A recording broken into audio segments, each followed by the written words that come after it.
Thank you, Jane. All right, let's call to order. Thanks everybody for coming tonight. We are going to start with the Pledge of Allegiance.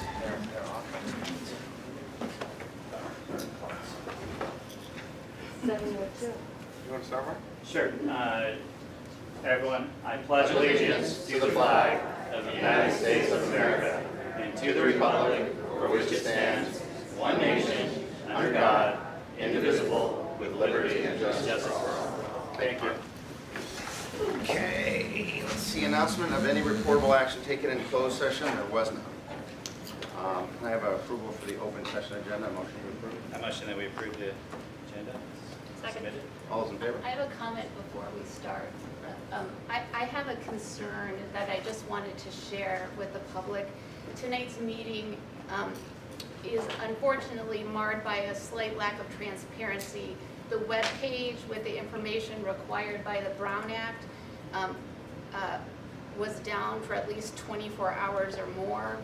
I know Jason referred, I talked with our Dr. Yamashiro, he said it was a problem with the software vendor. I think that's accurate. The public has not had the access to the date, time, location, agenda, or materials for this board meeting for at least 24 hours. I did not have online access to the agenda and supporting materials on Sunday and Monday. Those are the days I reserve for thorough study of the meeting materials. I want to thank Jane for providing me with a paper copy of the materials today. We must conduct our school district's business with full transparency, and Sunshine encourages public discussions on important community issues.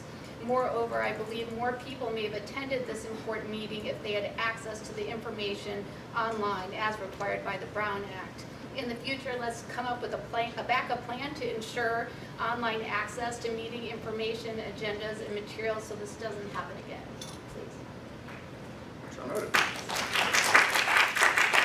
Okay, public comment on items on open session agenda. I have a card here from Peter Alexander. Just wanted to speak from here. Please. Okay. Is this- Or wait. Time for there. Yes. This is a public comment on an item on the open session agenda. Okay, well, this is addressing the teachers, and so bear with me. You know, I got a bone to pick with teachers. I tell you. Excuse me. Is this about something that's on the agenda itself? Yes, the teachers part. Okay. Thank you. May I continue? Please.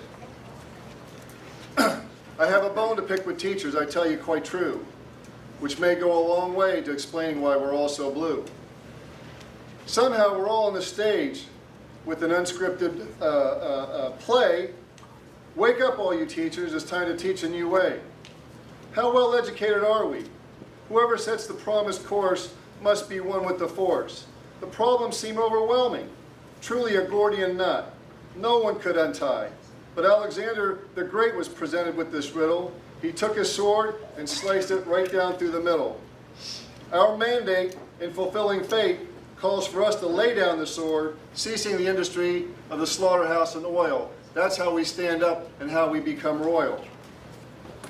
I am Peter, yes I am, set to claim the promised land, via the 40-day freedom strike, almightily commanded. Being hell-bent and heaven sent, imperative indeed in ceasing all greed, freeze-framing the economy has been prophesized. We now withdraw our consent. Everyone off the fence. Pay no more mortgages, pay no more rents. No labor, no schools, no longer the system's fools. For we learned in school of Nelson Mandela for good reason. From prison to the presidency, his wife left him for his treason. American students know nothing of our 3 warrior champions, all in prison, each over 40 years. Now the world walks a true trial of tears. Martin Luther King said, if one man's wrongfully incarcerated, so are we all. Mumia Abu-Jamal's been down 40 years. He's innocent. I know that because I was there.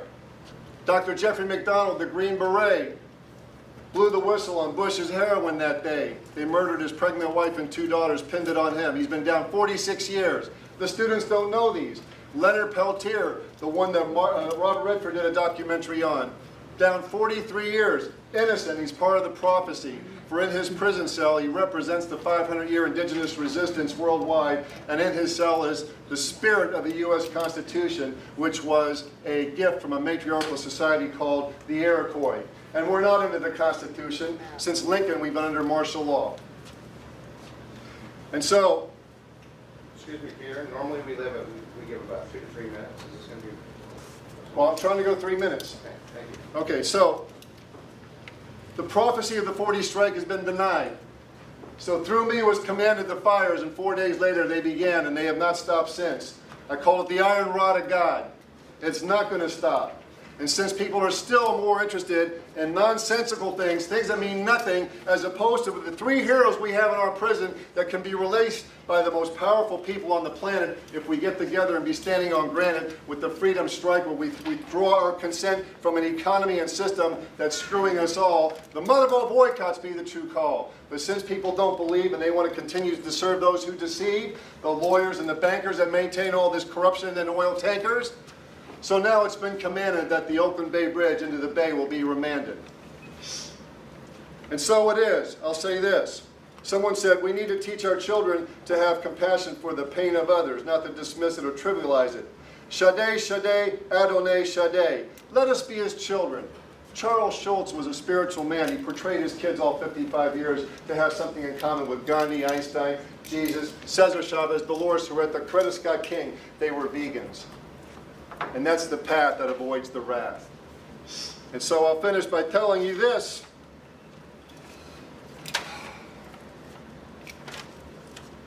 That the U.S. economy was shut down. It was fast and fierce. It was beautiful. As the blade hit the ground, the veil it did pierce. The rainbow warriors of spirit freeze-framed all corruption. And so too, all greed we did clear. The time for half measures and talk is over. We are the most powerful people on the planet, and all our lives we've been deceived and misled. There is no such thing as the IRS and Fed. I could tell you in 1,000 ways. Cease our participation in this system, and let's take this nation to its highest station, because otherwise we will be watching the Oakland Bay Bridge fall. I am that I am, and this be the command from on high, and this highness resides in each heart. So I tell you truly, start. Blessings. Thank you, Peter. Thank you. Okay, we will move on to the consent agenda. Can I have a motion to approve the consent agenda? I think we approve the consent agenda. Second? Second. All those in favor? Aye. Aye. Thank you. All right. Announcements and special items. Superintendent's report. Dr. Yamashiro. I think I just want to highlight the great start to the school year at all of our school sites. Last time we met, I was talking about the return and getting ready for kids. And the hard work that teachers were doing. I've been really impressed out of the school sites, a lot of smiling kids, a lot of hardworking teachers. As you're well aware, we had construction going up right until the last minute, including even as we had kids coming back. And everybody worked together, worked around the problems that were there, ran great classrooms, and we just had a lot of positive feedback. It's not just that people are getting through it, it's the way that people are working together around it and the positive energy that's at the school site. So that's number one on our list. Appreciation to the teachers, appreciation to the maintenance staff. We've had a lot of custodians and maintenance coming. They came in and did overtime on weekends that have just been working tirelessly during the day to clean up as fast as possible. Also a big shout out to the Miller Creek staff for having a great back to school night last week. That was fantastic. We look forward to the elementary back to school nights tomorrow night, which should be wonderful. And I think that's where we focus on. So. All right. Back to school night was great. We get to go sit in our kids' classes at Miller Creek. It was a lot of fun. Really enjoyed that. Okay, 5.2, resolution number 2018-1903, supporting the designation of district representatives and authorization to file applications for the school facility program. This is extremely important. Yes.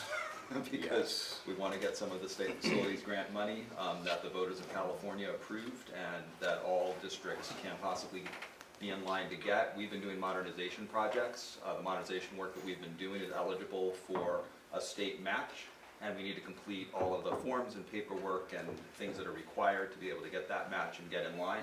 And this allows us to do that, allows us to designate the company that we're working with to be able to submit on our behalf and work with that. So, Are there any questions? This is all that money that's sitting there that Waiting. waiting for us. Where is the draft of the resolution from? Who drafted it? Do you know? The company, they came. King, yeah, It's standard, it's, yeah. Okay, so again, this is facilities money that the state has. It's been sitting there, and we're trying to get in line to get some of that, so. Okay, I guess it's a motion to, it's a resolution.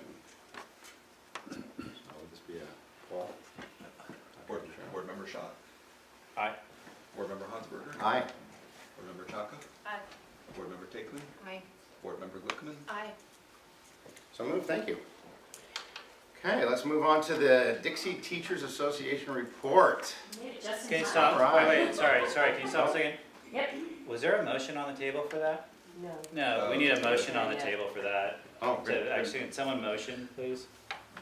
Okay, motion before the poll. I move that we approve resolution 2018/19-03. second. Okay, now, Board Member Shaw. here we go. Aye. Board Member Hansberger. Aye. Board Member Chaka. Aye. Board Member Takeman. Aye. Board Member Glickman. Aye. My miss. Okay, thank you. Now we'll go on to the DTA. Sorry about that. Yeah, Wait there. apologies. No problem. waiting. Thanks for being here, thanks for making. Thank you guys for having us Nice as to see always. you. So for those of you who don't know me, I'm Tara Costello. I'm a teacher, a special education teacher at Dixie Elementary this year, and I'm our Dixie Teachers Association Union President. So last year when we met and talked, we decided that it would be a really good thing for the district to have some input for the teachers at every meeting so that you guys could see kind of what's going on with all of us from a teacher perspective. So far the first couple of weeks have been going good. You know, we got to share out, and I apologize for the last meeting not being able to be here with the setup and everything else, but things have been going really smoothly. It's been nice to see some of your presences on campus also. The teachers really appreciate that as they're getting to know the board and everyone else. They've really felt that. There's been a lot of changes this year, as there were last year as well. And the teachers are feeling that, but feeling really a lot of support and positivity with everything. So we're having our first official union meeting next Tuesday to meet and kind of get everything rolling for the year. A lot of new teachers, a lot of new members, and everyone's feeling really good and positive about the year. I've got my vice president over there, Mary Krause, representing the middle school as well, which is lovely because we're getting more and more people involved. And we truly feel that having that strong union is going to give a stronger district for all of us. So thank you guys as always for your support. And hopefully we're going to continue to have a good year here. That's all I've got right this time. So next time a little more thorough. Well, So thank you. no problem. Thanks for having me as always. Yeah. Okay. So we move on to public comment. Oh, I'm sorry, budget. I was jumping ahead there. Budget and financial matters. The budget summary, Tanya. Okay, so this is just a budget summary of what we're closing the year. And unaudited will be coming back. We need to schedule another meeting for the unaudited. You have to pull your mic up. Oh. We have to schedule another meeting, is that good? We Yeah, have they to, can't hear in the back. okay. My voice doesn't transmit well. So we'll need to reschedule another meeting for the unauditeds to come back. But this is just a summary to give you guys an idea of where we are closing the year. So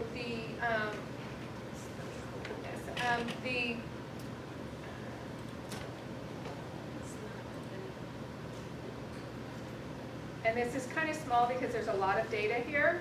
So the one column, the very first column, there's the unrestricted side of the budget and the restricted side of the budget, and then a total combined total. And the unrestricted side of the budget, you can see that you have each reporting period is listed there. So you have the June adopted budget, first interim, second interim, and then how we close the year. So the positive negative difference column is the difference between the most recent budget that was approved, which would be second interim, and the unaudited actuals from where we close at the end of the year. So most of this you can see is you know, we had some increase in revenues. We had expenditures that were less than what we had projected. And in total, the bottom line, the summary of this is that we came out a little bit better than what we had expected at second interim. And I'll have much more detail for you when we do the unaudited.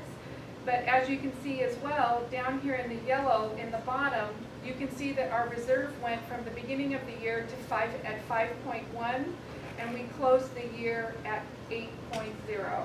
So we're back up closer towards that 10% that we want to be at. So that's just kind of a summary of what's in the budget right now. Does anybody have any questions on any of that? So the jump from the 5.4 to 8, what's the major cause is the increase in revenues, LCFF? It's the LCFF increase in revenues and then the one-time revenues that were in the budget. And does this take into account the parcel tax increase for local? No, Okay.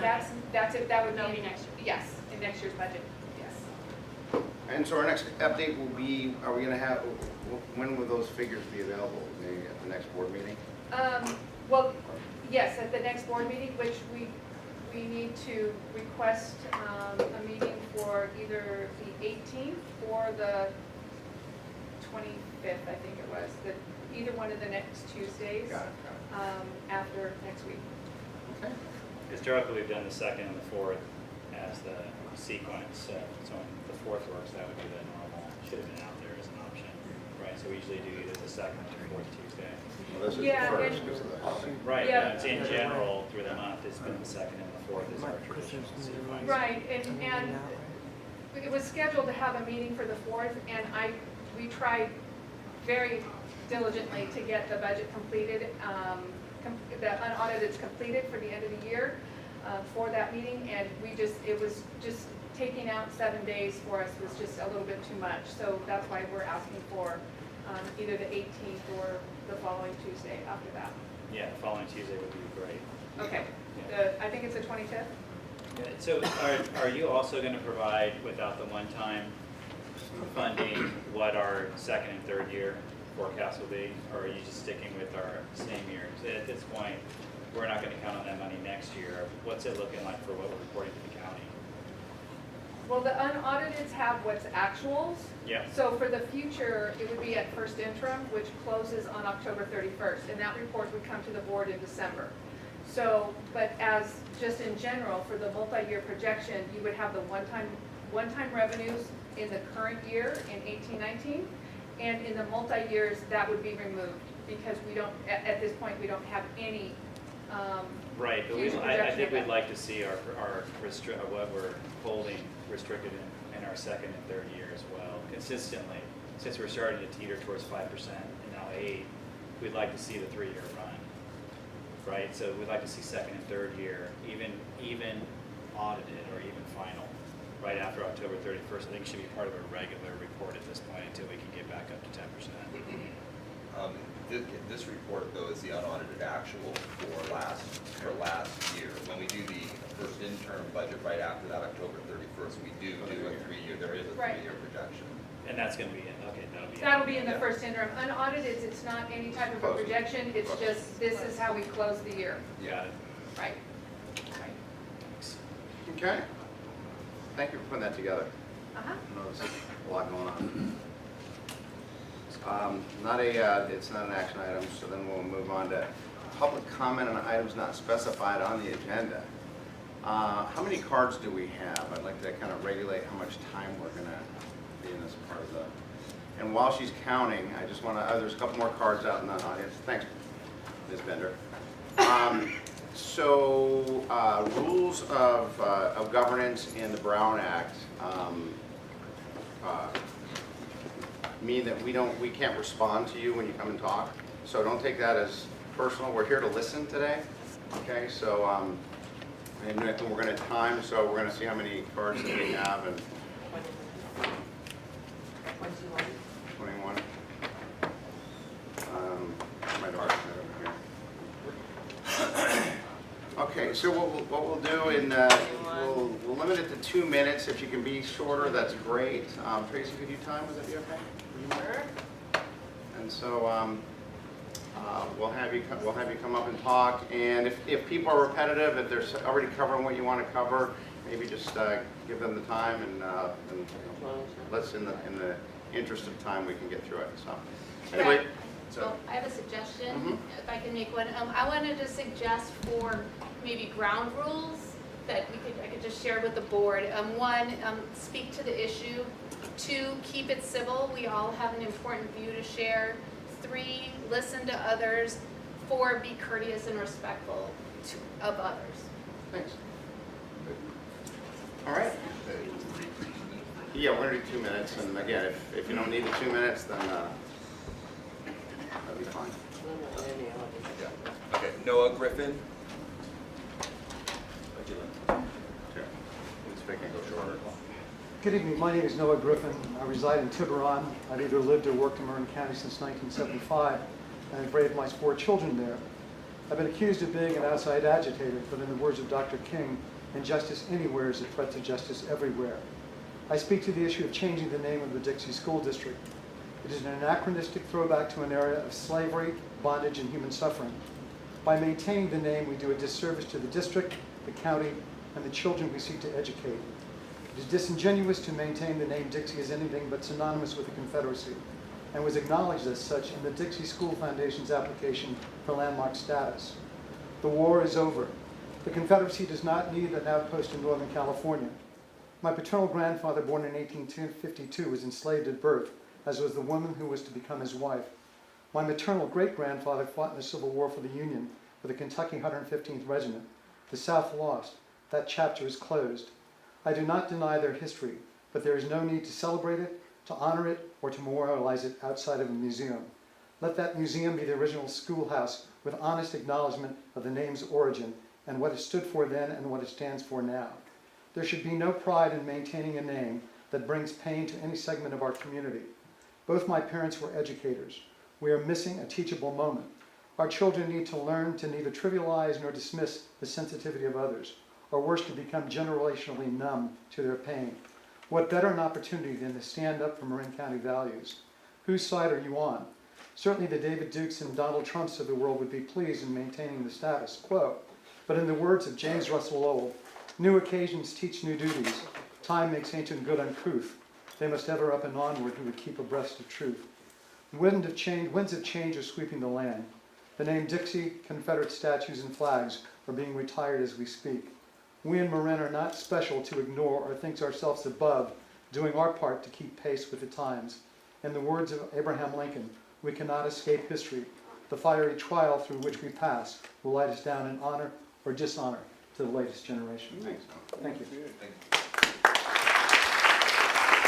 For the edification of our board, could you please raise your hand if you're a voter in the Dixie District, please? Thank you.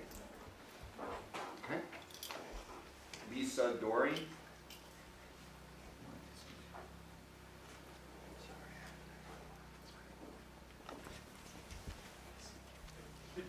Hi, I'm Lisa Doring. I'm a 20-plus year resident of Marin County. And when we moved here, all the realtors told us this was the best district in the county. The widest curriculum, the best performing schools, and I think that's partly because you teach so many things. Math, science, art, all kinds of things. But I think another thing we're teaching children here is to honor, respect, and remember something that represents white supremacy, terrorism, and slavery. I think the name Dixie embodies and represents the Confederacy, and the Confederacy represents those things, racism, white supremacy in this country, and we need to take a look at that and hold hands with history and make a new change with something positive, choosing a better name for this wonderful school district. I think to do that would cause a more racially equitable outcome in this area and in this county. And so I ask you to do the right thing.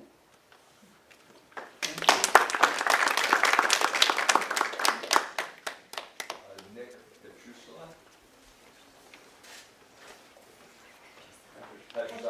Petrusala, sorry. That's all right. Apologies. I've been called worse. I'd like to comment about the recent publicity regarding the Dixie School District. As a parent who's been in this district for 10 plus years, I'm opposed to outsiders attempting to use their influence to change the name of our district. We have carried the district name for over 150 years, during which time the name has become synonymous with great administration, great teachers, and a great education. I have never heard one parent complain or make any type of connection between the name of our district and slavery. Additionally, I've never heard or seen any evidence of racism within our district. While there are many great things about the Dixie School District, we are not without our challenges. These challenges and the time it takes to address them should take precedent over the time, energy, and resources being wasted with the effort to change the district's name. What issues, you may ask? As a parent, here you go. How about the myriad of construction projects we have currently underway and in the future that are going to need managing? How about the vaping epidemic at Miller Creek? How about evaluating the new dress code that's been instituted? How about ensuring the massive turnover is going smoothly? How about keeping our school district for the residents of our district? How about weighing the desires of your constituents? If more kids want to take tech classes, add tech classes. Don't push them down to their second and third choices for their electives. After all, who's paying for the electives? It's those of us here in the district paying the parcel tax. I suggest to the board that they stay in their lane and act as trustees to the school district as they were elected to do, and eliminate creating controversy where none exists. Thank you.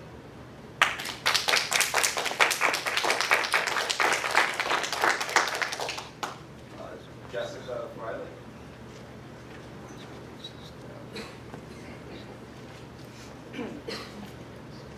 Hello, my name is Jessica Freilich. I didn't come with prepared remarks.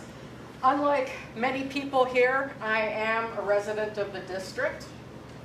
My son went to Mary Silvera, Dixie Elementary, and Miller Creek. All the time that my son was in school, we dutifully ran to Costco to buy school supplies for the classroom. We contributed hundreds of dollars every year to Can Do, and we voted for every single parcel tax, even now that our son is long since graduated from the district. But I have to tell you, and the reason that we've voted for all the parcel taxes is because we've entrusted, we have the feeling that the Dixie School Board are very good stewards of our tax money. But I have to tell you that if you guys spend one thin dime on this ridiculously stupid proposal, I am going to have to question whether you really need that money the next time you come up with another parcel tax. Thank you very much.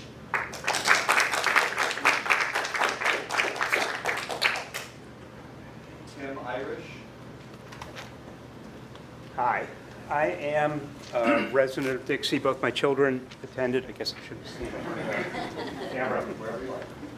We moved here from Alexandria, Virginia in 2007, and I found the name of my children's elementary school odd. Why would anyone name a school Dixie so far geographically and historically from the antebellum South, Dixie? It didn't make any sense, but it didn't take long for me to discover the sad truth behind the name. I'll admit that during my 13 years living in Alexandria, Virginia, I never considered the pain that those statues to fallen Southern soldiers must have caused the local African-American population, community. That all changed with Charlottesville. Just as our attitudes and awareness about sexual harassment changed with the allegations against Harvey Weinstein and the Me Too movement. Now we're, as they say, woke. And we should do all we can to eliminate racism, from changing names to removing statues. Some want to claim that there isn't any racism in our community, so we don't need to change the name. Well, I was shocked to read some of the comments to Bruce Anderson on Nextdoor, the local online community. I never in my life thought that I would see white people telling a black man what does and doesn't constitute racism. And the tone and anger of those posts was over the top. It was shocking. It showed me that we as a community have quite a ways to go racially. So I suggest that we change the name. If that's the one small step we can take, change the name, please. I can't change people's minds, but I can do this. Thank you. Bruce Anderson.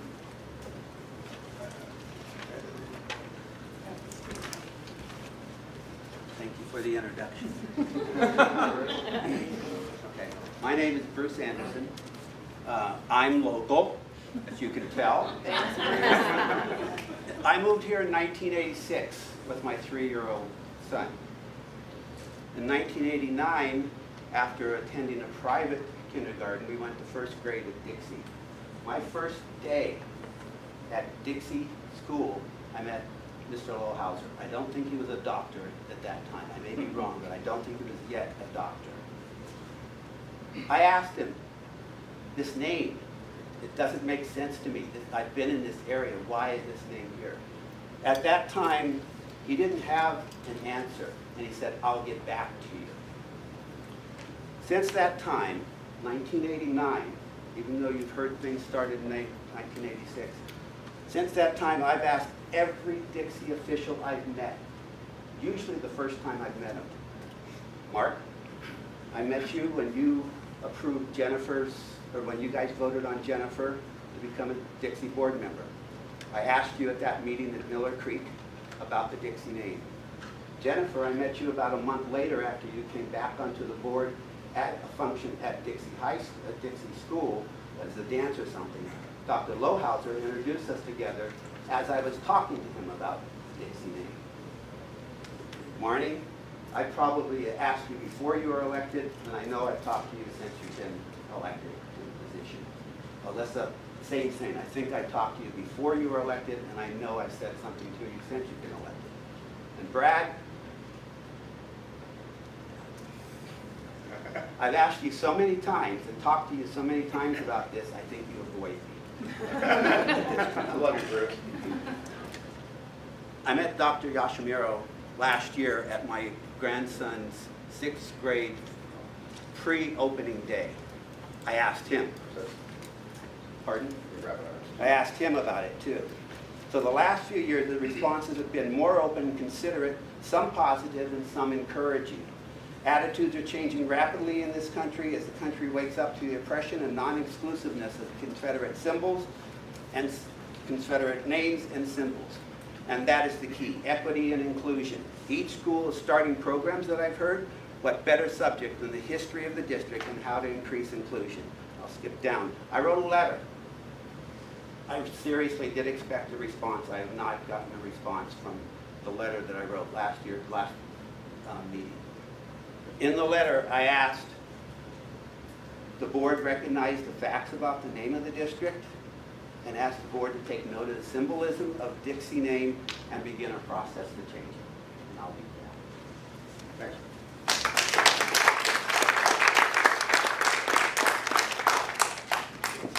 Dave Coors.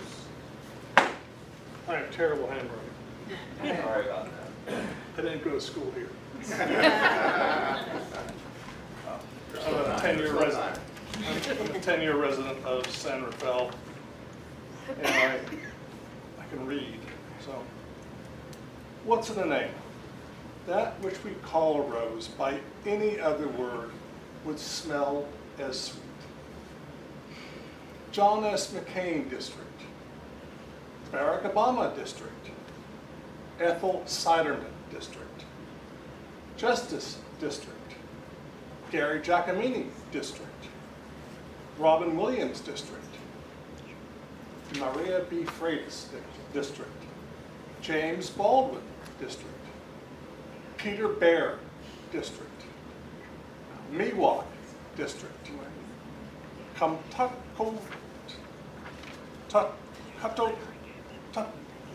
Steve Nestelzade. It was great. There are so many names that would bring out our best, consistent with the excellence of the school district. In terms of cost, I am sure you would be able to raise thousands of dollars for the necessary sign changes, stationary changes. The cost would be seriously, overwhelmingly defrayed. It would be a bold and wonderful move. Thank you.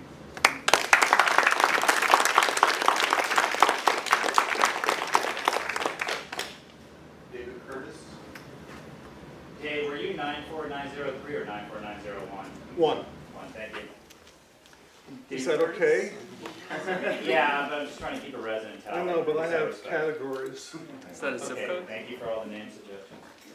I'm David Curtis. I'm a parent to two students in the district. My daughter attended Valcedo, Dixie, and Miller Creek. She's at Terralinda, and my son's currently in Dixie. And when I first moved here, and someone told me the name of the school, I was also confused, and I was wondering why that name was so displaced from the Southern America. And I still can't explain it, and it doesn't make any sense to me. And like it or not, or if you're willing to pay for the change or not, that name pretty much only has negative connotations, so it's not helping us. If you're into branding, it's a terrible brand. So, even if you don't want to make it about racism, let's just come up with a better name that doesn't have all this negative baggage.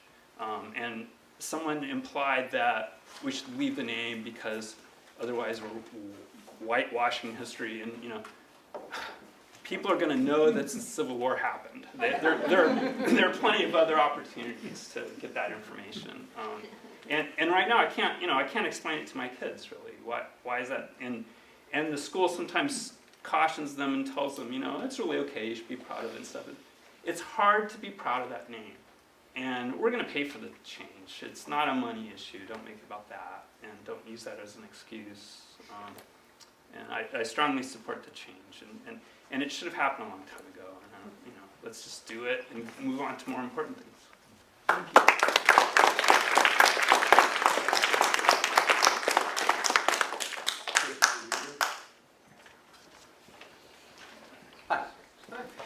My name is Christopher Reeder. I've taught music in the district for the past 8 years, sorry, I can read, actually, it's in the name, and have been a teacher for 21 years. Our whole profession is based on the belief that knowledge transforms us for the better. And with evidence-based knowledge that the district's name is an indefensible artifact rooted in racist history, we have an opportunity to do better, to be better.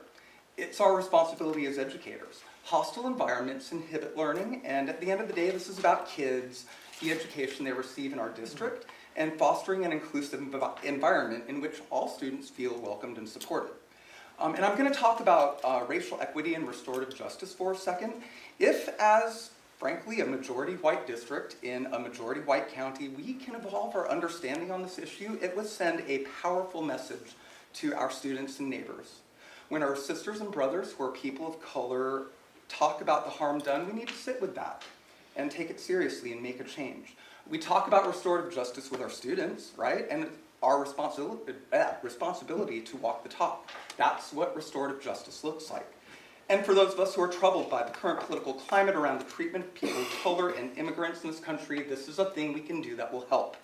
And there's a wider cultural context here. As people have mentioned, Confederate monuments are coming down all over the South.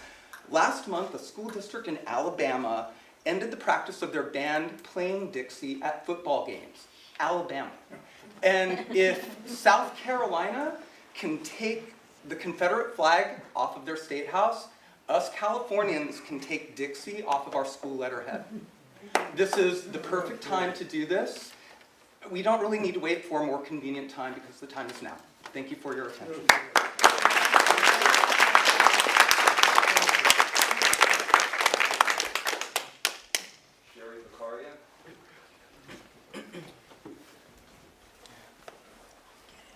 My name is Sherry Beccaria. I'm the orchestra teacher for the district, and I've been teaching here for 9 years. I don't live in the district, but I've been teaching here for 9 years. I got laid off in Livermore in 2008 when the recession happened. And when I was looking for names and I saw Dixie, I thought it was really strange. I lived in West Texas. I lived in Odessa, Texas. I could maybe see it happening there, although I wouldn't like it, but not here.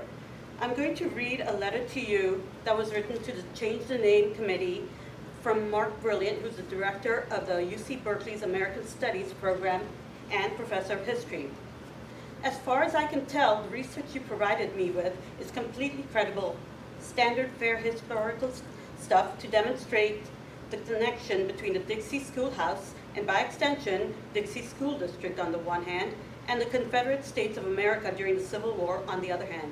It's hard to imagine that anyone in 1864, when the schoolhouse was constructed, would have thought Dixie referred to anything other than the CSA, Confederate States, as the sources you've unearthed confirm, including the recollection of James Miller's very own granddaughter. Sure, it would be nice to have something from James Miller himself, but I don't see any reason to doubt this bit of oral history testimony from Miller's granddaughter conveyed in the application to get the Dixie Schoolhouse added to the National Registry of Historical Places.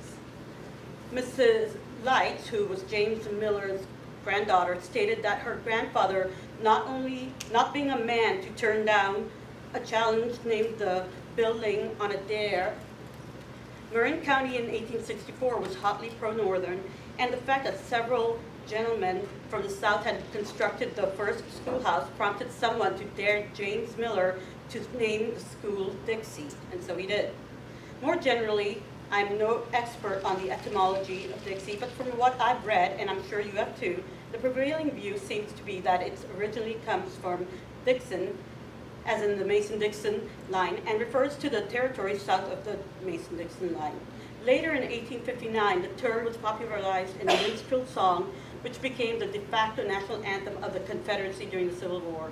Again, it defies the imagination to think that anyone in 1864 of all years would have thought Dixie referred to anything other than the Confederate States of America. Throughout the U.S., including the South, Confederate monuments are coming down. Dixie School District should follow these leads by changing its name. And if there's any doubt on what this name actually means, look up slave ships and look up Emmett Till and see those pictures of what they did to human beings. That's what the name represents to some of our brothers and sisters.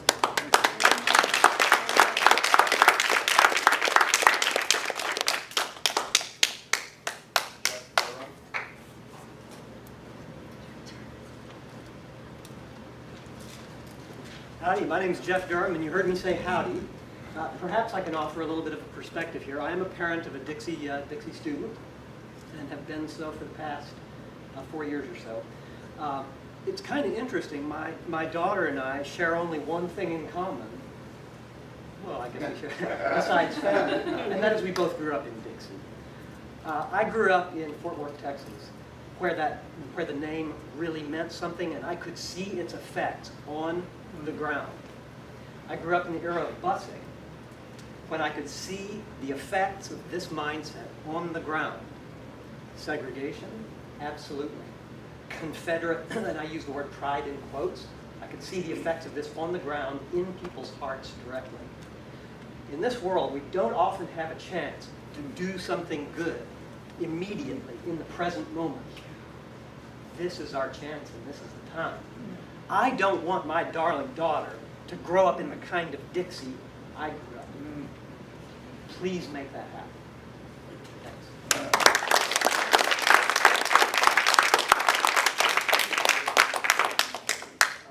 Jonathan Eldridge. Thank you. Good evening. It's good to see all of you. My name is Jonathan Eldridge. I am a resident. I have the right zip code. My daughter goes to Vallecito, where she's a kindergartner. We've lived in the district for a while now, and I work in Marin County, also in education. And as an administrator, I appreciate the difficult task that boards and administrators have. I'm also here on behalf of my wife, who is at home with our daughter this evening. She actually has a PhD in sociology and teaches at a college. And a lot of what she teaches is about symbolic racism, which is also not coincidentally known as symbolic violence. And for those of us with privilege, that probably seems a little over the top. But that's because we have privilege.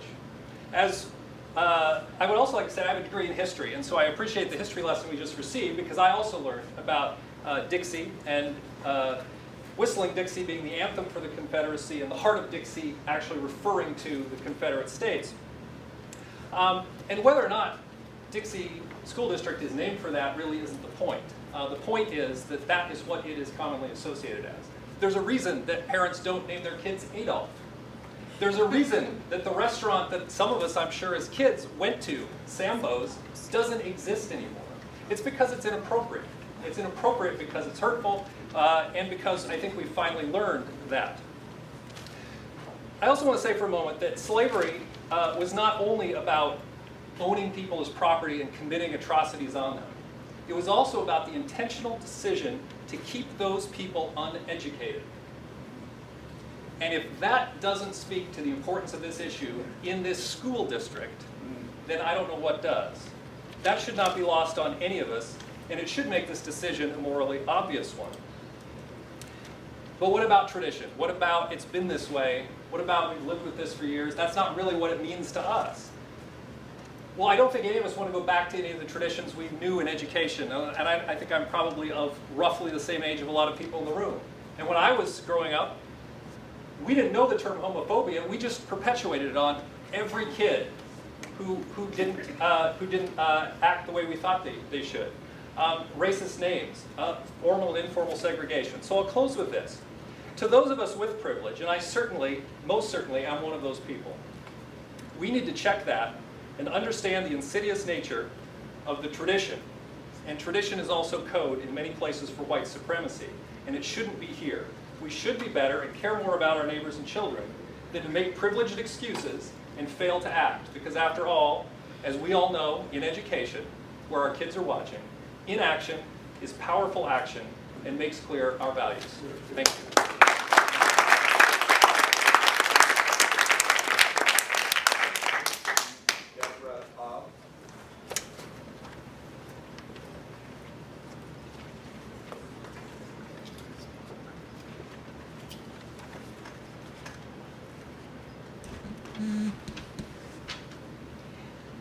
So my name's Deborah Taub, and I am also a resident of Marinwood, not a paid outside agitator, not at all.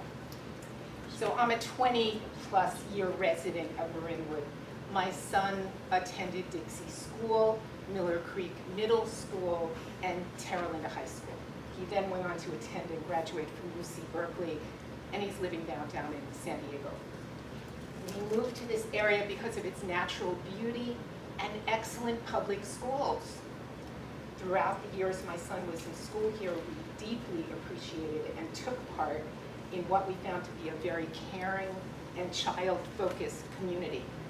I talked to my son recently because I think you need to hear from former students who attended Dixie School and what they feel about this issue. And he said, to quote, "As someone who attended Dixie School, I had no clue what the name Dixie was associated with. Having a school named Dixie basically teaches kids that the name isn't worth learning about or caring about. I'm ashamed of having gone to a school with that name. It was so contradictory to what the school stands for.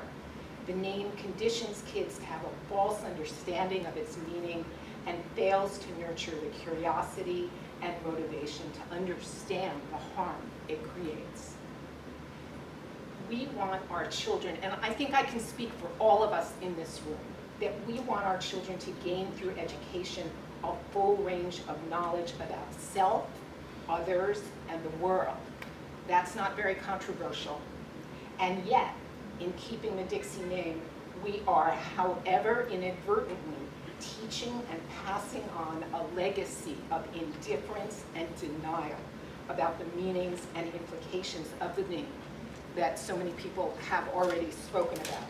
And despite, and I would add because of the impacts of segregation in our county, in our Marin County, as evidenced by the 2017 Race Count study, which found Marin to be the most segregated, racially disparate county in California, I think we want our kids to develop empathy and take an active role in contributing to just, caring, and safe communities for all of us.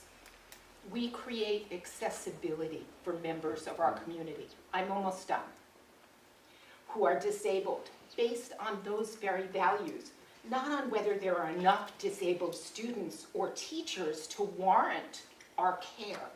In the same way, the ongoing harm done to African American community members cannot be quantified.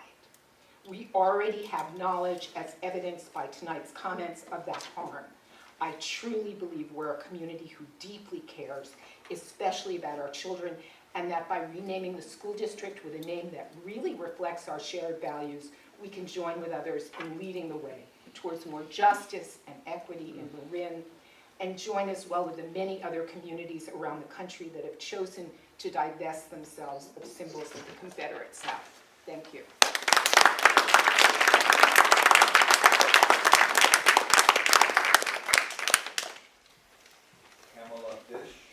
That's me.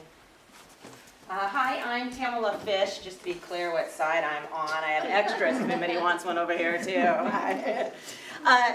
I am a homeowner in San Rafael. My son is 15 and is now going to a special program in San Marin. I'm very proud of him. I did not come to Dixie School, but I did come from another school that changed its name and survived. My son's school used to be called St. Mark's, and now it's called Mark Day. That happened 3 years ago. I'm just going to repeat it real slowly again so everybody can take it in for a minute. St. Mark's changed their name to Mark Day 3 years ago. Everybody survived. Everybody. Why did they do that? Because the name really didn't showcase what the school was anymore. It was a good school. It is a good school. Dixie was and is a great school. Everybody knows that. Nothing in this change the name is about the school itself. But you know what? It could be a better school. It could be a better school for all the reasons the people before me have spoken. Because whether you're aware of it or not, Marin County is the most racially segregated and disparate county in the entire state of California. And you know what? We're not going to be able to hide that in this room. People know that. It's out there. We're worse than Orange County. Let that kind of sink in for a second. Right? And why is that? How does that happen? It happens in little tiny ways like this, where there's a school name named Dixie, and it's a great school. But how many black teachers, how many excellent black students, how many diverse kids are you going to get in here with a name like Dixie?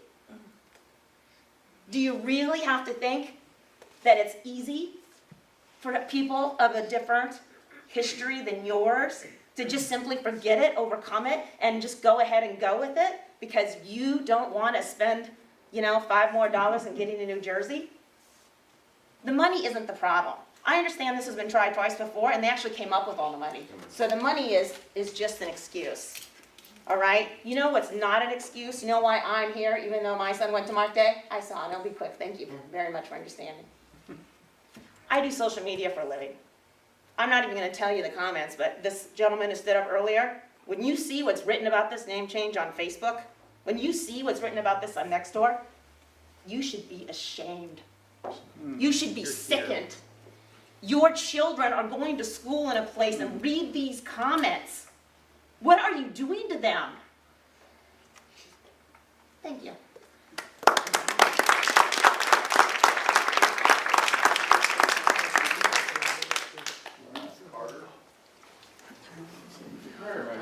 Yeah. Hi, everybody. I haven't seen you in a while. I'm Ruth Carter. I've been a resident of Marinwood for 36 years. I'm actually on the Oversight Committee for Measure B for the Dixie School District. And when I say that name, it sort of catches in my throat. I'm not going to repeat what other people said, but I do want to make a few points. Some of the comments on Nextdoor talked about, oh, this is just about political correctness. I don't think it is. I think this is about the prevalence of racism in our society, much of which is underneath and is not spoken about openly. We have an opportunity to make a change now, not to rewrite history, but to right a wrong from our dark past. I am a first-generation American. My parents were escapees from the Holocaust. and a lot of their family was wiped out during the Holocaust. How would you feel if your school district was called Auschwitz School District? I would be appalled, and I think we should all be appalled about something like this school district, which is a wonderful group of people and teachers and principals and school board, to have that name as an albatross around their neck. I urge you, I beg you, please right this wrong now. Thank you.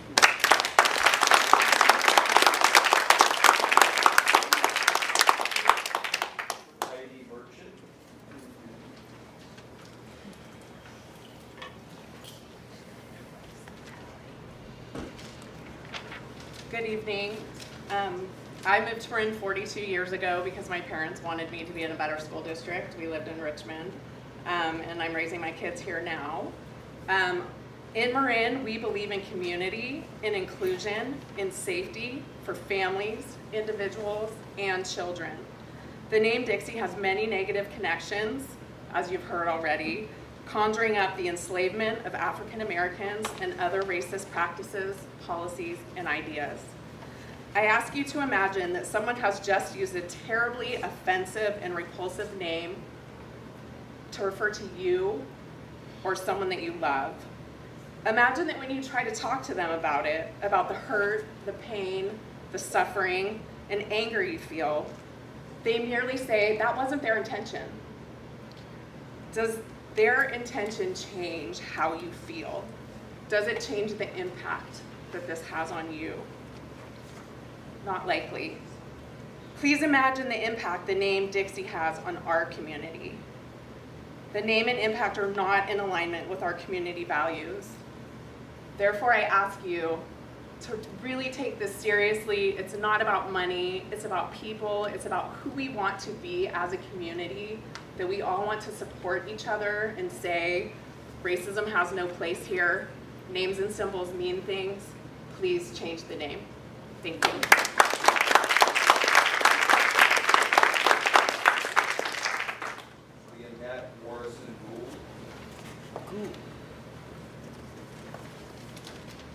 Hi. I'm a resident and taxpayer in the Dixie School District. The Dixie name evokes nostalgia and myth.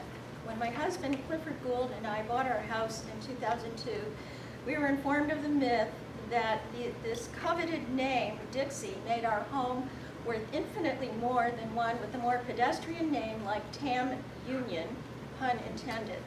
The myth to me brought cognitive dissonance. When I was told that a school and a school district in Northern California carried the name Dixie, I was shocked. I grew up in the South. I spent 28 years in Texas. I sang Dixie at pep assemblies and thought nothing of it.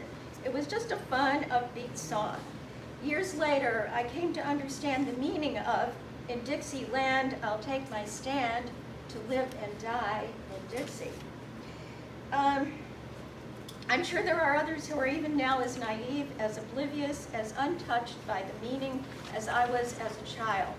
That is not to call them racists. However, among those who even now claim that the Dixie name is harmless, benign, named after a girl, etc., when informed that there is no historical record supporting that alternative history, and there is sufficient evidence that the name in fact refers to the Confederate States of America, they fall back on nostalgia, money, and myth.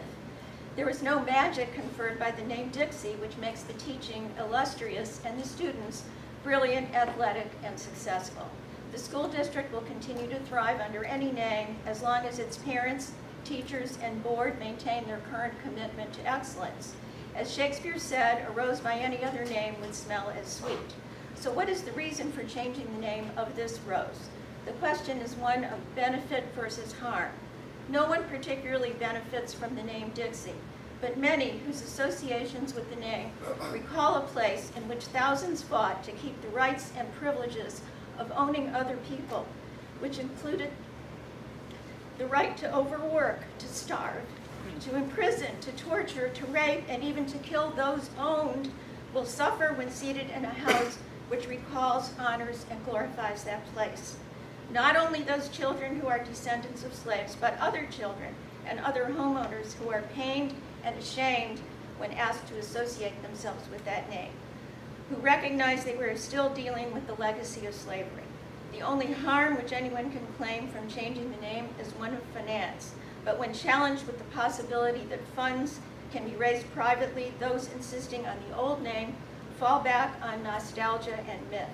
It's time to embrace compassion over commerce, to recognize history over hype, to step up to the plate and do the right thing. Thank you.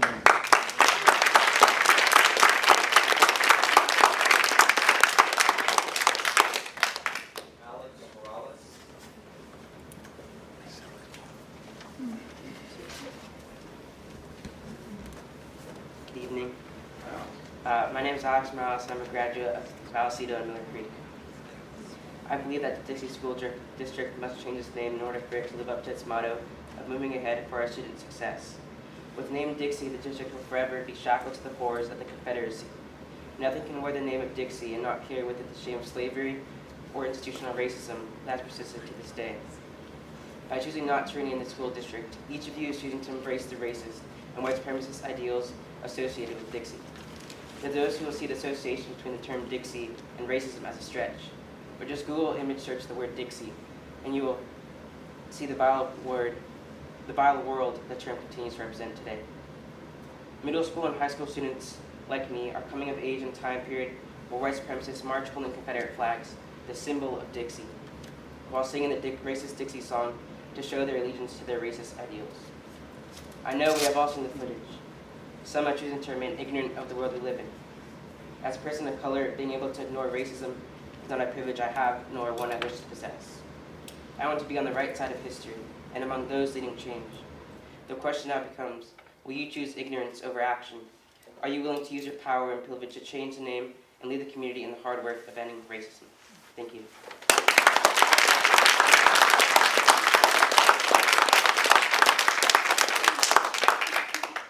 Patty Bender.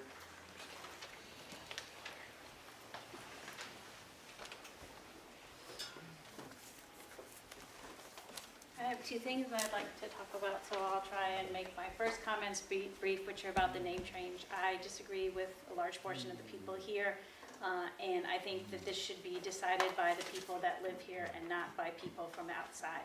So however we choose to do that, I really agree with a lot with what Nick has said before, and the woman sitting next to him, I can't remember her name, but again, I don't believe that the name should be changed for various reasons. I believe we teach inclusion and equity, and I don't believe the name is something we need to focus on. But the other thing I'd like to talk about is what is going on. I keep hearing by one particular board member the word transparency. I hear it over and over again out of this board member's mouth.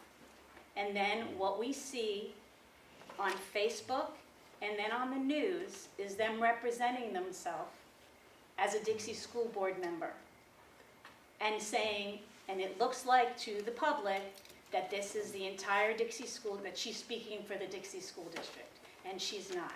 Marnie Glickman, you talk about transparency over and over again, but since July, you have been on your Facebook, you've been on Twitter, you've been stirring the pot, getting all these people together, and then you went on the news on Friday night with the word Dixie School Board under your name. You were elected by your constituents to represent them. And I'm pretty sure what I've been hearing in the community is you're not representing all of them. To be an ally against racism? Excuse me, you're not supposed to speak. Sorry. I respected you. I didn't speak up when anybody else was speaking, so I expect the same respect. So if you choose to have your name out there, do not put it with the Dixie School District. It is not, that's not why you were put in office. And I know a lot of people would like to see you removed from office right now. Thank you. Yes, thank you. Mercy Chu.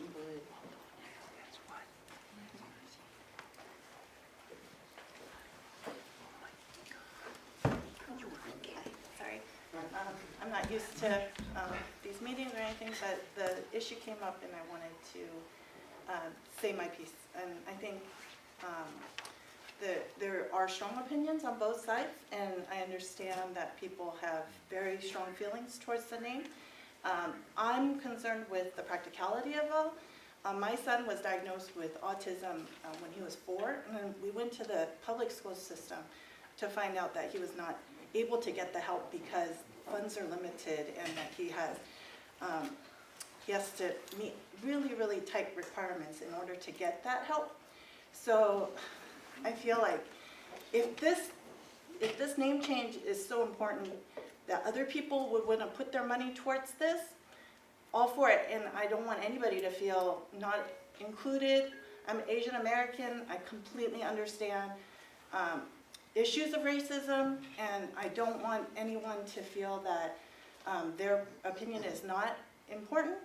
I have opinions too, but I do think that the money is an issue, and I just would like the board to really come to a point where they would be able to put it to a vote for the residents that pay the taxes and want to, help allocate the money in the right way.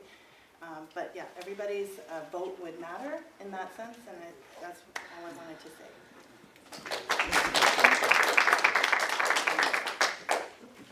Paul Brunel.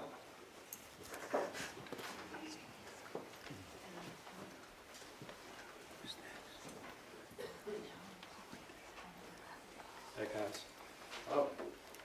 So I had some stuff prepared, and I'm kind of glad I listened and am going later because I want to change what I was going to say. Or not change, but just alter it a little bit. I've lived here for 20 years. My kids have gone through the district. They're both at Terralinda now. And I know that there are people who have lived here for 20, 30, 40, 50 years who are second, third generation. Their parents, their grandparents were teachers, students, et cetera, et cetera. Full disclosure, my national politics lean pretty hard to the left. So what's interesting is that I probably agree on a national level with a lot of people who are speaking here. It's just that on this issue, I don't. And my concern is, when I see what happened on Nextdoor last week, which there was a lot of mudslinging both ways, my concern here is that there's a wedge issue now being driven into this community that wasn't here before. I don't know what's going to happen, but it saddens me to watch this issue come up in a community that doesn't deserve to be framed in a certain way. I understand people want to seize on the Trump effect, right? I get it. But to try to frame that down into this community is wrong, in my opinion. That's not who we've been. We're not in some place where trucks are driving around with Yosemite Sam stickers on it, firing their gun with a Confederate flag. That's not what Marinwood Terralinda is. It's not what it's ever been, from what I understand. So, do we really want to march down a road of spending potentially hundreds of thousands of dollars, or whatever it ends up being? And I disagree that money's not an issue. It's an issue. We've got real problems in the school district now. We've got kids hooked on vaping and juuling in Miller Creek. My daughter said that half of the kids that she graduated from Miller Creek with are hooked on vaping and juuling. It's getting worse. Do we want to spend the money, the time, the effort on something like this, or do we want to help the kids who are there now? My opinion is we help the kids now.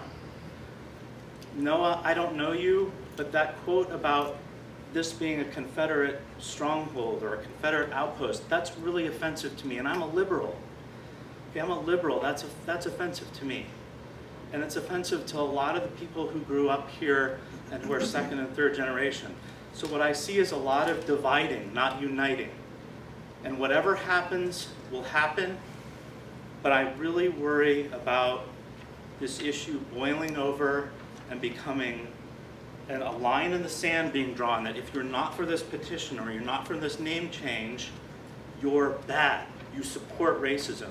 No, Please, no, don't do that. Don't label me or anybody else as having white privilege or being racist just because I don't necessarily support the name change. Please, we have better things to be doing.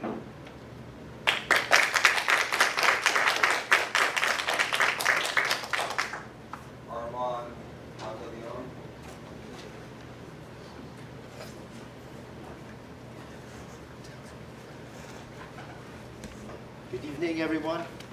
I see a lot of great teachers and friends here in this room. So this is my first time to speak publicly, and forgive me if I'm a little nervous. Put my glasses on since I can't see. Since racism has been asserted here, I agree that slavery and Jim Crow were one of the worst evils perpetrated by human beings. It is truly evil. But the question now is, we have people living here in our neighborhood who have not committed those sins. Do we somehow remove or punish our community for the sins of their fathers? And is it the best thing to do is to teach our entire generation of minorities, blacks, Asians, or whatever, that America is racist? I don't feel that.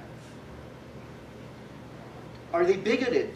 I don't think so. I've never felt it. I've been living here since been coming here in the States since I was in 5th grade. My kids don't feel it. The insinuation that minorities are perpetual victims hurts them. I believe it's false. It's backwards. As a Catholic Filipino, we have a long history of oppression. For 300 years, we were oppressed by Spaniards. My parents were involved. I mean, my grand-grandparents. I'm not that old. And we have a long history of oppression, even by the Japanese people. And I have plenty of Japanese friends. I even love their food. People of every race and color were enslaved and enslaved by others.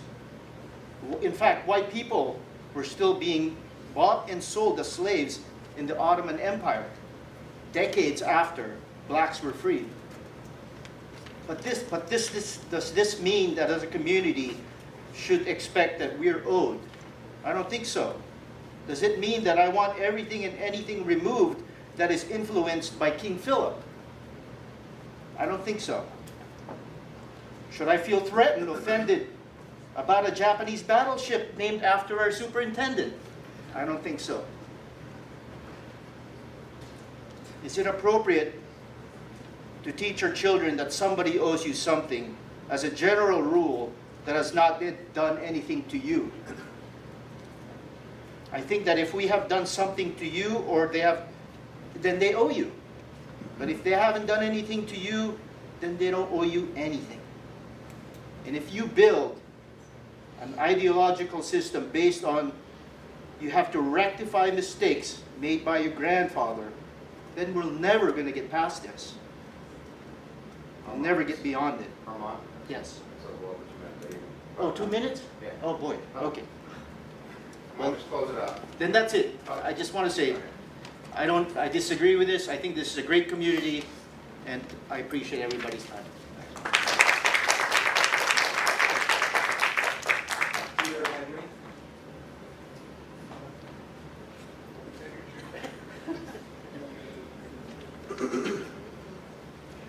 Representing the contingents of Dixie soccer dads back there.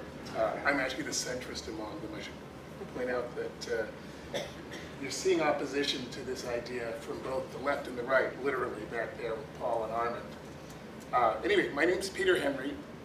I'm a Dixie dad. I've lived here for 15 years in the neighborhood, still live here in the neighborhood. My daughters went through the district.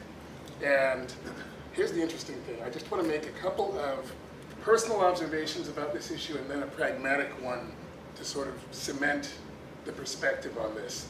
First of all, I grew up in Silver Spring, Maryland, right above the Mason-Dixon line. My dad marched with MLK. So I do have some clue about what it means to be part of a group that has experienced discrimination and moved on from it. So in 2003, when my wife and I moved to the district, it never even dawned on me that Dixie was that Dixie. Just never dawned on me.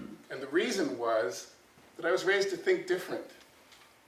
That I got to see firsthand the speech where MLK said, we're looking forward, he looked forward to a time where people were judged by the content of their character, not the color of their skin. In other words, what we think, not necessarily what is said. And I get and understand personally that there are some expressions and some terms that are more currently offensive or acrimonious. But that's not the point here. The point here is that since moving here, this has been nothing but a welcoming and open community. And that's who we are in 2018. That's who we were in 2003 when we moved here. This is not 1864, and it's not 1964 even. This is 2018. And this community reflects the liberal and accepting and open and welcoming ideals that we would hope to live in. So now, what does that mean then? And I'll observe one interesting thing about the folks who are in favor of this name change. They put together a website in which they put a quote that I find very ironic by Maya Angelou, and I'll just read it quickly. "We cannot change the past, but we can change our attitude toward it, uproot guilt and plant forgiveness, tear out arrogance and seed humility, exchange love for hate, thereby making the present comfortable and the future promising." Why is that ironic? Because she wasn't talking about words. She was talking about how we think and how we act. So now, the pragmatic point. The one thing I do know after 15 years here is that the district is constantly in a budget crunch. Has anyone stopped to think about what we can do with the resources, with the money, because this is 2018, not some other time, to actually help our students more? Think about it. A rough calculation of this name change would run into the tens of thousands of dollars. If anyone thinks that that doesn't make a difference to this district and to our kids, they're mistaken. So for that, for the pragmatic reason and for the personal reason about who this community is, this community, not outsiders telling us what we should think, but this community from the inside is, I'm strongly opposed to putting our resources to this effort at this point. Thank you.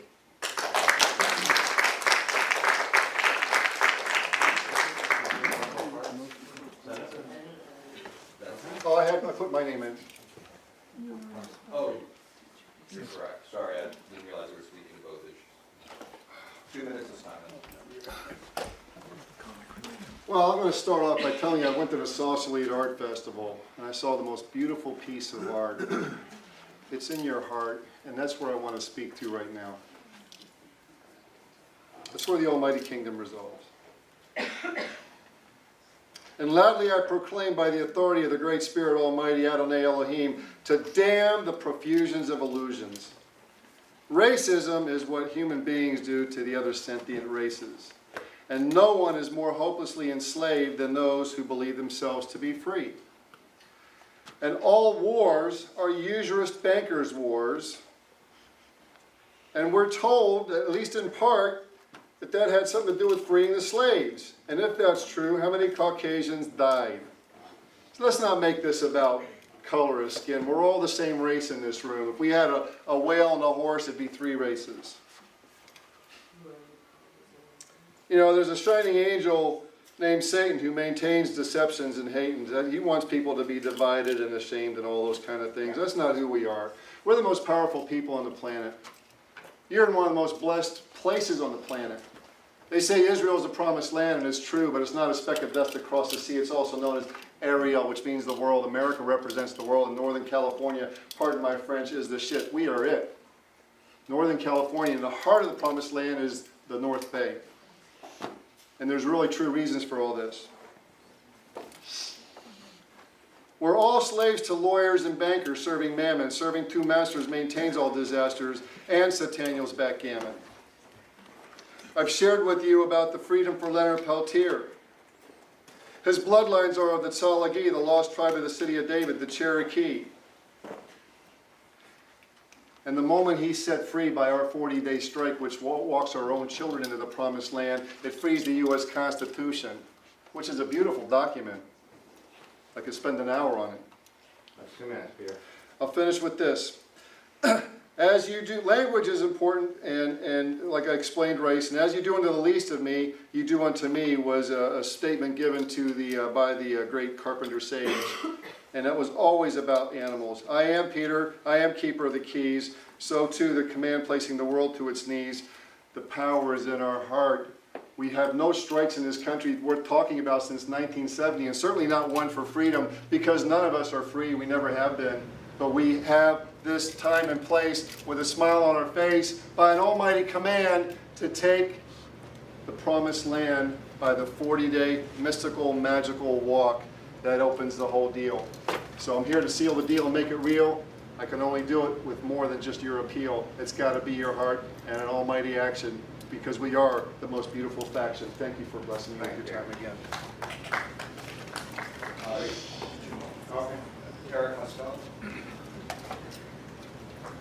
again, guys. I'm going to speak as an individual and not as the Dixie Teachers Association president, but I wanted to just say that I had the honor and privilege to go to the National Educators Association Representative Assembly this summer. I was elected to go. And I just wanted to read one of the resolutions that we passed. This was with about 10,000 educators from across the country who were all also elected to go. And I just wanted to read one of the resolutions that was passed.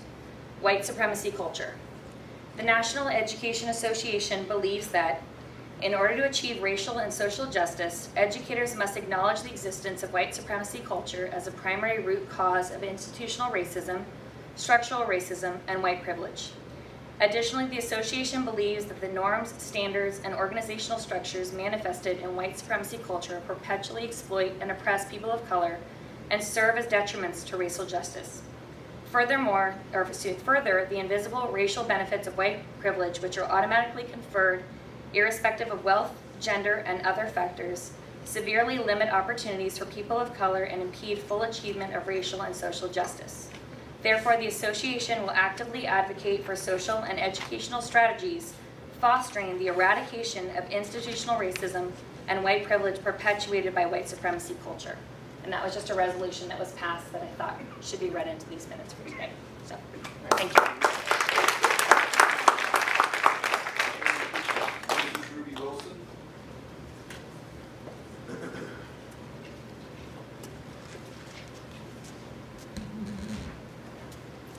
Good afternoon. My name is Ruby Wilson, and I grew up in the South, in the segregated South, went to segregated schools and segregated places. Went on to college and university and moved to California in 1971. Moved here to Marinwood, so I've been here longer than I think most of you. So in 1971 we moved here. And the reason we moved here is that my husband was offered a job, and he came out and bought the house in Marinwood before I even saw it. So I came to a house that I hadn't seen before. But long story short is that I have 3 grown children who attended schools here in the Dixie School District. I have been in education, taught here in the county. For over 30 years I've been an educator and a principal. When we bought the house, I had no idea that the name of the school district was Dixie. I don't think I would have allowed, and I use that term strongly, my husband to buy a house in the Dixie School District. But he bought it, he didn't know it either. So it wasn't until I came here that I realized that it was called the Dixie School District. And I would like to very much support changing the name. And as one of the speakers said, to change your name does not change the system. Another thing that I have observed is that when I'm looking in the paper and I see houses up for sale they say, in the distinguished Dixie School District. I have informed all 3 of my grown children that when I'm gone and they decide to sell my house, do not say it is in the Dixie School District. Thank you.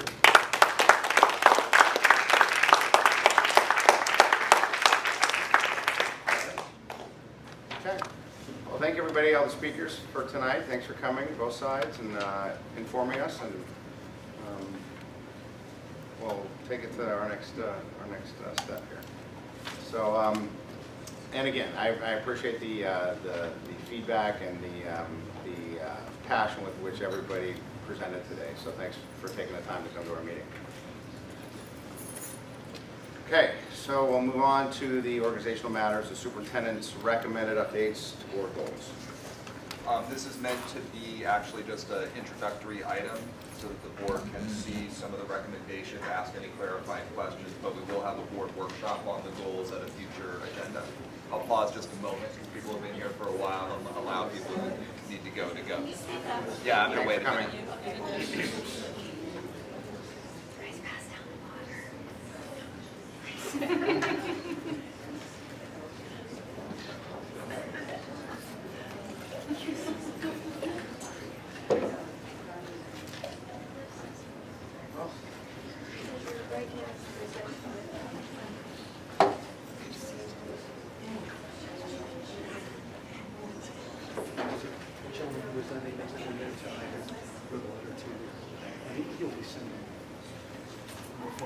Thank you. Probably has to be put it into. Someone not here. Somebody not here.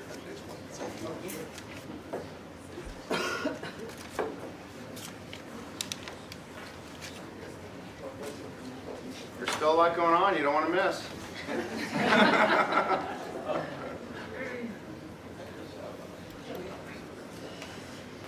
Okay, so let's see. So the information. Yeah. So this is information for the board to sort of have in advance, to be able to ask some questions about in advance of the actual board workshop on goals, which will be upcoming. In reviewing that, just a reminder that the board had previously been working with 4 goal areas, and that in our work last year, we renamed those areas, and they are improve student learning, build connectedness, strengthen infrastructure, and attract, retain, and support an outstanding diverse staff. I'm recommending that we keep those 4 focus areas for our goals as we go into 18-19. The same, I think they articulate, after my year of learning within the district, I think they articulate well the work that we're doing and kind of where we are mentally with our work in the school district. I am recommending some changes in the specific goals, and there's generally 3 or 4 goals in each of those areas. In the improved student learning area, I'm recommending that we have a goal related to developing and implementing our locally developed assessment plan. This work started and enforced by the teaching group in the spring with Judy Arrow and I. Tracy took over as we entered the summer. Tracy and I worked together with our curriculum council lead teachers, and teachers have been very enthusiastic about this work. It's not because they love giving students tests all the time. So I always want to be clear when we're talking about the assessment, the teachers really want to be on top of student learning. They really want to be able to talk with each other about progress and challenges with student learning. And they recognized that as we transitioned to the Common Core, there was a real struggle as we left certain tests behind, and they weren't replaced. And so they really wanted to get back to some core assessments that we did together, including writing assessments, having a commitment to the math assessments, and having a data system and an inquiry team system where teachers could talk with each other about how student learning was progressing. So there's a lot of things wrapped up into this goal, but that's an important one for us. Also, a change is related to a focus on independent reading. Last year we had a focus on Wonders and Amplify implementation. Obviously it takes more than 1 year to implement a new ELA program, so it's not as if that work isn't happening. But one of the things that came out of our discussions in the English language arts area was a strong desire to focus in on independent reading between, particularly the 1st and 8th grade level. And so we have work that's happening related to that. The other two goals are continuations from last year, expanding the effective use of instructional technology to continue that work. And as I mentioned last year, one of the areas that we weren't able to delve into enough last year, partly because our lack of data on student progress, was accelerating achievement growth for students that were below level. I believe we'll be able to do much more effective work this year in that area with the new assessment system. On the build connectedness, you may notice that I've shifted over one of our goals from last year around social and emotional learning programs and measurable growth into that area. Sorry to interrupt you, but if we're going to go one by one, so if you're going to do the look at the local assessments and have a plan, it would be helpful to us if we could see the formative and summative assessments that are being used, which ones have been abandoned, and which ones are being recommended. Because right now, over the last 2 years, there's been so much movement that we're not sure of what's summative and which formative ones have been dropped. So that would be helpful. Yeah, we did talk about that at the agenda setting meeting a little bit, and we said that we would do a presentation within the next couple of meetings in relation to that to update the board on it. And then on the independent reading piece for the English language arts learners, so talking about a program like that, I think we had recommended before that we look at Santa Fe City Schools because of their experience with a large population of English language learners and folks that they've been working with for a number of years in our lower population, and maybe do some compare and contrasting between the two districts as well. Yeah, and of course, for those who are not aware, we're really fortunate to have Elizabeth Four as our principal at Vallecito, not only because she's going to be an amazing principal, but also because she's been the person the last couple of years that's been in charge of professional development at the K level in San Rafael, and also in leading the coaching group there. So she's been bringing a lot of knowledge to us and interfacing with us and also creating a bridge for those discussions. Perfect, thank you. Yes, so just noting that we moved the SEL goal across, the social emotional learning goal across, we do still have quite a bit of work to do around that. I think our principal leadership and teacher leadership is very excited about the social emotional learning work that's happened over the years, but definitely feels like we have more work to do. We did not achieve our goal of setting measurable goals last year.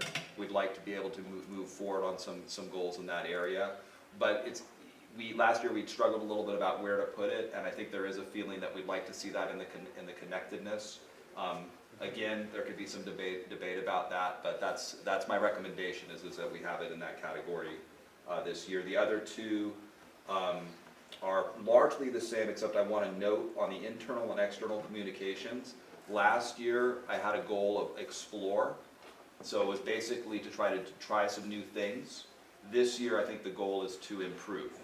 So last year we did try some new things. This year we really want to tighten that up. I think you're seeing schools getting definitely more serious about the school websites. During this year we'll be really looking at the district website.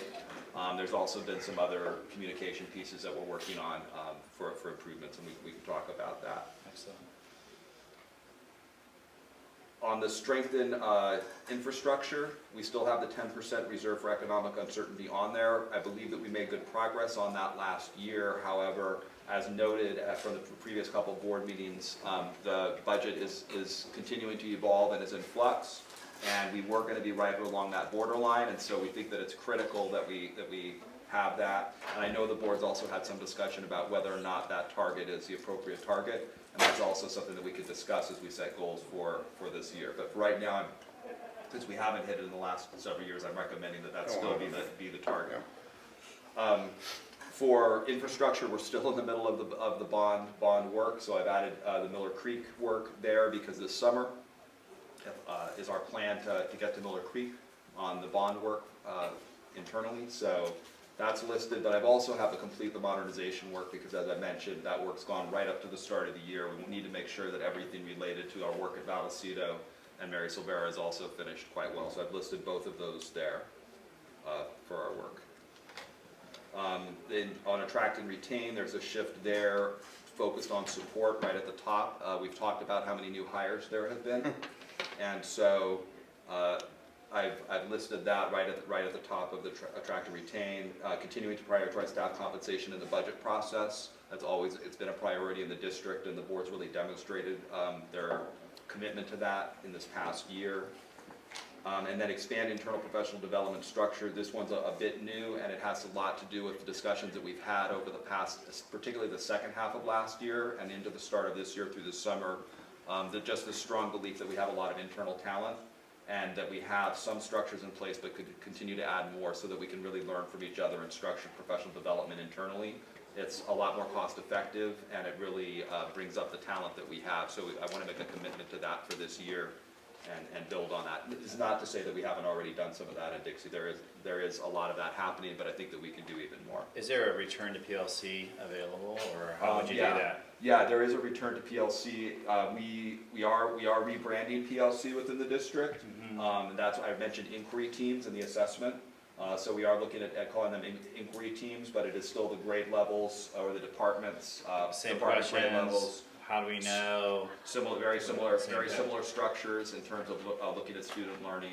And they're called inquiry teams? We're going to call them inquiry teams. Yeah, we had a little internal debate about data teams or inquiry teams. We decided to focus on inquiry with that focus on questioning, curiosity, and learning, and less about just the numbers of the data. So, inquiry teams. Well, I know this is, you're just kind of framing the structure of what we're going to be talking about. Yes. But, you know, just right off the top of my head, I'd love to have regular feedback about how those assessments are going, and even from teachers as well, of how they're utilizing that information. Yeah. Maybe at the time we had it before, Wednesdays, the ones that aren't, not the non-professional days, the ones that are being worked out for sorting. And when it's being done, it'd always be good to get an invite to sit in those. We have in the past. I don't think we've done it in the last few years. Okay. But to be able to sit at some of the grade level tables and see some of the sorting happen and understand it. So I'm sure your inquiry teams must be working across the grade levels to address how you sort and how do you do differentiated learning and the different parts of how that. That'll be part of what we do. The beginning of it, just to be clear, getting kind of into the weeds a little bit here, but this is something that has not been happening consistently over the last few years, and we're rebuilding it. Okay. So it's going to move a little bit slowly, not because we don't think our teachers can handle it, but because our curriculum council teacher leaders agree with us that we should work together so that we have strong teams and everybody understands what they're doing. So I definitely think it would be fine for board members to come into the teams. It's not necessarily always sorting students. Like I said, the inquiry teams will be tackling different questions in a structured way and thinking about how students are learning, what they're learning, and how to improve that. And that you're right that would fit into both that goal one and this last goal. Just structurally, just a quick overview and then additional questions or clarifications from the board. It's keeping largely the same structure of trying to have a few goals in each goal area, keeping the same 4 focus areas, and keeping some goals as the same, and changing some other ones based on my perception of the needs of the district and admin's feedback as well. So I don't know if there's other additional clarifying questions, and then when we have the workshop, we'll have a facilitation with feedback and ideas from each individual board member as we've done before. If there's something that really sticks, part of the reason of doing this tonight, though, I do want to mention is that for my preparation to support the board in that workshop, if there's something that you've been thinking about a lot as a core goal area that you don't see here, feel free to share that tonight so that it's something that we can wrestle with and figure out how to include as much as possible in that discussion. Well, I have an idea I'd like to share. When I was thinking about build connectedness, I was thinking about our conversation last year and how it's vague and important at the same time. And I was wondering, I was going to suggest that we discuss at the workshop adding building connectedness through improving equity and inclusion in our school district. Any other questions, comments? Yeah, I think that I did understand your idea on building connectedness, how you would build up a SMART goal for that. So I think that it would be good to sunshine that with the board through some prep documents, so that we're clear, because that seems pretty, you're measuring rainbows there partially, right? As far as hard to say what it is. But so SMART goals. Yeah, and I know what a SMART goal is, but I'm saying that in essence, that we would really like some qualifications into how you quantify that, and what you think are going to be some of your tools to do that, and then how you'll know that you've been successful once you've done it would be great. So that, if you're going to throw that out, I'd like to see that. And then on a side note, the bond piece, the building infrastructure, there hasn't been a moment to give feedback in public, but you came to us expressing that this was one of the areas that you potentially might need more help on. And quite honestly, I think that you've done an above average and to excellent job managing the bond since you've been here. So I just wanted to publicly announce that, you know, we've had no issues. All the leaseback options that we had that could have been contentious, you dealt with, and what you did over summer to be able to bring the schools and our rental properties up to readiness above and before the deadlines was really incredible. So thank you for doing that. Good work. You're welcome. And that's on that. The other parts are, we used to have SMART goals built into this. I think, again, we simplifying's good, but I hear an expansion coming from you with this right now. I do appreciate what you're saying with in relation to that, and there were other board members that mentioned goals last year. I appreciate your patience with me in my first year and really not quite ready to get to SMART goals in some of these areas, but I know that that's something that was mentioned last year that we could take a closer look at this year. Great. Thank you. Thanks. Go for it. Okay. Well, thanks for that update and that framework, because that's why we're here. So it gives us some good pre-thought so we can kind of hit the ground running. Okay, discussion regarding second meeting date in September to consider approval of the unaudited actuals financial report. I think that we just talked about Did we get the 25th. fourth Tuesday, the 25th? Is that right? Yes. Is that the right date? Yeah, I'm not sure, let me look at the. That would be good because I'm Right. gone on the 26th. So. And be good if it works for Tanya. 25th. 25th. Tuesday the 25th. Okay. Yeah. If it's okay with the board, we're going to survey you about the whether that will work as a board workshop date as well, or whether or not we want to set a separate date for the workshop. Okay. And how long are you thinking the workshop will be? I think it'll be about an hour this time. That might be a good, we can all block that out. So I want to mention, so we're in real time here around workshops. In the history, 13 years having been here, we've never conducted a workshop without all 5 board members there. They're that important. So that if we can't get, if someone's missing for whatever reason, I think at that point we have to find another date. They're so rare and in between that if we're going to have one, part of the reason they're rare is because it gives us an opportunity to work on typically 1 or 2 subjects only. Over a 3 or 4 hour period, and that's rare in every year to be able to do that. So if we can't have one of us, it's hard to build consensus without that ability. So just I caution us not to do 4 or 3 person board workshops in the future. So yeah, so Jane, if you can just have it, confirm it with everybody. Everybody's okay, just mark it in right now and Jane will. What time are we talking about? Wait, Well, so this is we're when- confirming a date? We're not confirming a date right now, but Jane will confirm a date related to workshop. The 25th will be one of the proposed dates, but of course that'll be a regular evening meeting. So board members will need to reflect on whether they believe that will be the right fit for them for a workshop, and if not, there'll be some other proposed times. Mark's just suggesting that when we plan it, if we need to push it back, we make sure that we find a time that everybody can be there. Since we're talking about logistics, I appreciate the desire to do it within 1 hour, but I'm just wondering if we want to be in order for us to be a little bit more expansive and creative and innovative, we might need more than 60 minutes. I understand. I would be willing to commit more than 60 minutes to the board goal development for the Okay. school year. I actually agree with that. We've in the past have spent 2-3 hours on board goals. So. And if it's financials, right, and then that's the financial part of it, and we can lock that down. Right. That, of course, does that make sense to everybody? Are you asking again, I'm asking just to get your mind going and saying, hey, that could probably work. And then Jane can block out that time, and what we say, we block out, 6 to 8 at least. Okay. All right. Thank you for that. Community activities. Anybody want to have something that you want to share? With what's come up, or are we doing past here? This is community activities which are coming up, so not meetings reported, Or but your future looking. Yeah. Right. Okay. so I know there's the Chambers hosting the Welcome New Teacher event on October 10th at Toad of Marin, and I think we'll probably have one of our biggest showings that we've had in quite some time. And that's always a good way to kind of get to be able to meet the new teachers and really make them feel part of the community. And a variety of schools in Marin, or in San Rafael be represented, not only San Rafael and us, but some of the private schools as well. So I think it's a good community event. It's a great event. Back to school night. Yeah, back to school night tomorrow night. Run as one. End of this Run as month. one. Get us some exercise together. Just have a 30th? fun can-do event. All right. That's on the 30th, Sunday the 30th. Okay, this is something that might be of interest to people.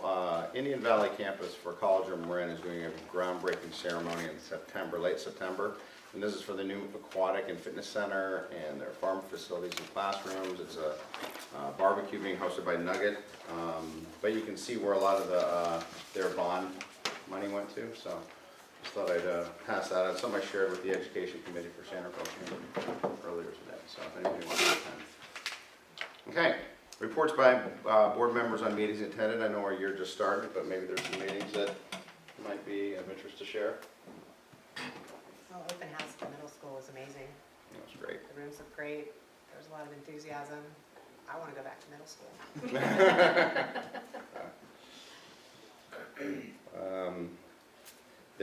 Marin County Office of Ed is doing the candidates forums for new trustees in the county.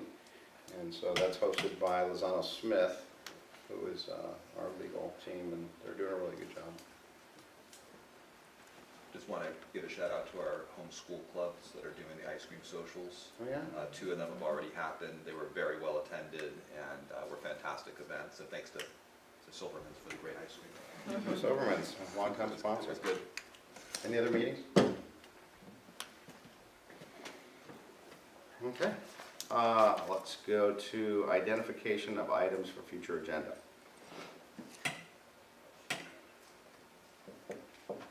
I have one. I don't know what to be all me talking, but especially in light of today, I think as a board, we need to know our role and responsibilities of the evaluation of the name change from a legal perspective, from what those steps are, just so we have the education as one, so we obviously can be better educated aside from what we heard tonight. So I think that's something that would be important for us moving forward. So on the agenda with legal representation presenting? I would imagine. Or I mean, if yes. that might be some consulting that you'd want to do ahead of time to see how we could get the most information the way that we need to. Yeah, I'd like to have legal counsel here. Okay. Anything else? Hey, motion for adjournment? I move that we adjourn. Second. All those in favor? Aye. Aye. Thank you all. All right, thanks for staying till the end. I have a question.